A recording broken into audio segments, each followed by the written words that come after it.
Elhamdülillah. Thumma elhamdülillah. İnnel hamdelellahi nahmaduhu ve nesta'inuhu ve nestağfiruh. Ve na'udzu billahi min şururi enfusina ve min seyyiati a'malina. Men yehdihillahu fela mudille leh ve men yudlil fela hadiye leh. Neşhedü en la ilahe illallah vahdehu la şerike leh.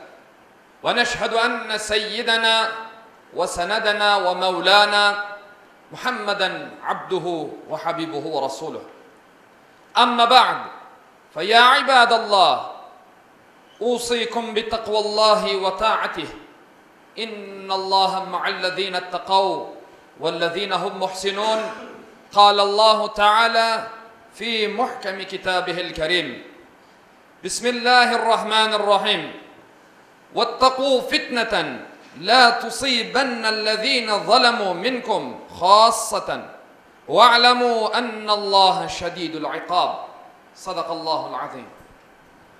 Hürmetli Müslümanlar, fitne yani insanların arasını bozmak, adam öldürmekten daha beter bir günahtır. Çünkü fitne bir tek insanlı değil, bütün insanlığa zarar getirebilecek, milletini yok edebilecek, adamlarının namus ve şereflerine zarar getirecek bir günahtır. Müslüman kimse fitneye sebep olacak al ve hareketten uzak olması gerektir.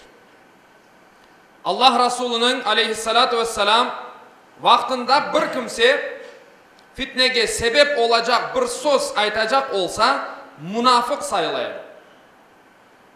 Şimdi ise adamlar bir oturuşta fitneye sebep olacak birçok söz ve hareket yaparlar. Adamlar ya yaxşılıkını emir eter, yaramalıkını toktatırlar, adamlarını hayırga teşvik ederler ya da Allahu Teala o toplulukның başına yaramay kimselerini getirir, sonra da toplulukның en hayırlıları dua eder de onların duaları kabul olmaz. Bir cemiyet içinde yapılgan fitne ve günahlar o cemiyette yaşayan herkesge tesir eder. Fitnecilerinin ve günahkarlarının yapkalarından sebep ceza herkesge gelir. Bunun için dinini bilgen kimseler insanlarını yaxşılıkka çağırıp yaramaylıktan vazgeçirmek gerekler.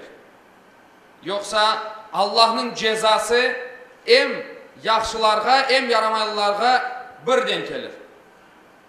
İmam Ahmed Numan İbn Beşir'den radıyallahu anh rivayet etkenine göre o bir hutbesinde iki parmağının iki kulağına işaret edip böyle aytkan.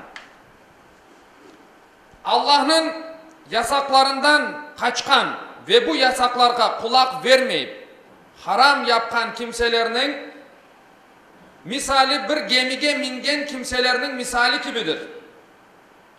Onlardan kimerleri geminin tübünde, başkaları ise üstündedir.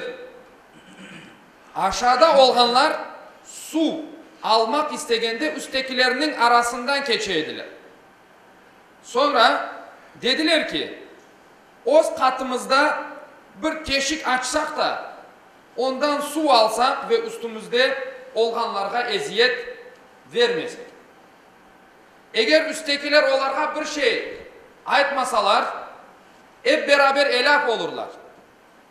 Eğer onlarga bunu yaptırmasalar hep beraber kurtulurlar. Bukhari'de geçer bu hadis-i şerif. Peygamberimizin aleyhissalatu vesselam apayı Ummu Seleme'den rivayet edilgenine göre o Allah Resulü'nün aleyhissalatu vesselamın böyle aytkanını işitken. Ümmetim içinde yaramaylıklar ortaya çıkan vakitte Allahu Teala tarafından azap hepsine birden gelir. Men ey Allah'ın Resulü, onların içinde salih insanlar yok mu? Dep soradım. O evet var dedi.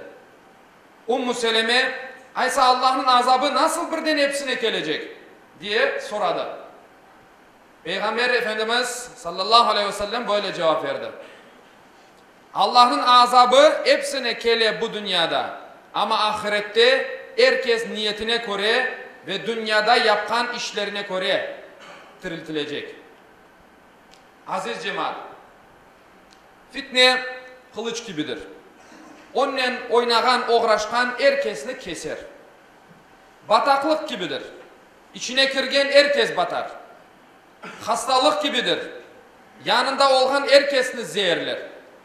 Bunun için sevimli Peygamber Efendimiz Muhammed sallallahu aleyhi ve sellem fitne vakitlerinde daha az hareket etmege, fitnege kirişmemege ve ondan uzak durmaga tavsiye etkendir.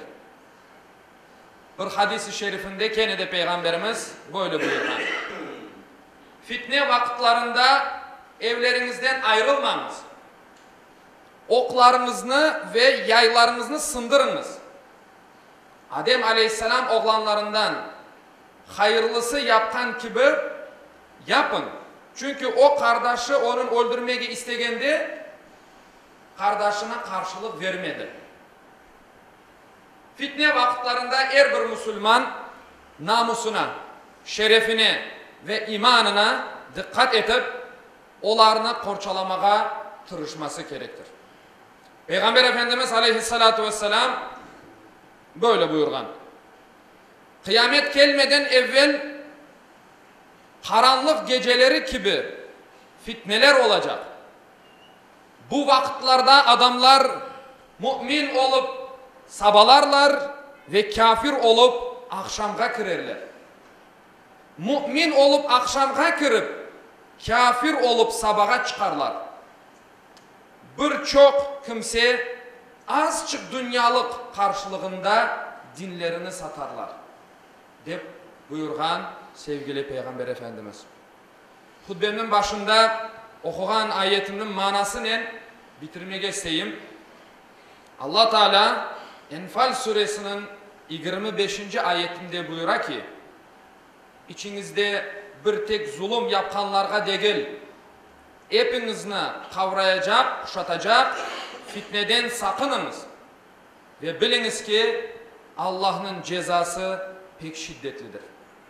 Öyleyse Cenab-ı Allah Allah'ın cezasından sakıngan kullarından cümlemiz eylesin inşallah. Allah Teala doğru dürüst bir Müslüman olmaya hepimizge nasip eylesin. Allah'ın emir ve yasaklarını, Peygamberimizin tavsiyelerini o günde tutup her daim ozu bularını yaşap, omurge geçirgen ve başkalarına da aytıp anlatkan ve davet etken kullarından cümlemiz eylesin.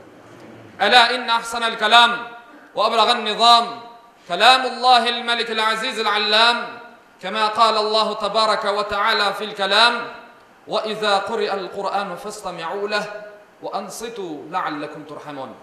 Bismillahirrahmanirrahim. Ya eyyühellezîne âmenû in câekum fâsikun binebe'in fetebeyyenu أن تصيبوا قوما بجهالة فتصبحوا على ما فعلتم نادمين صدق الله العظيم.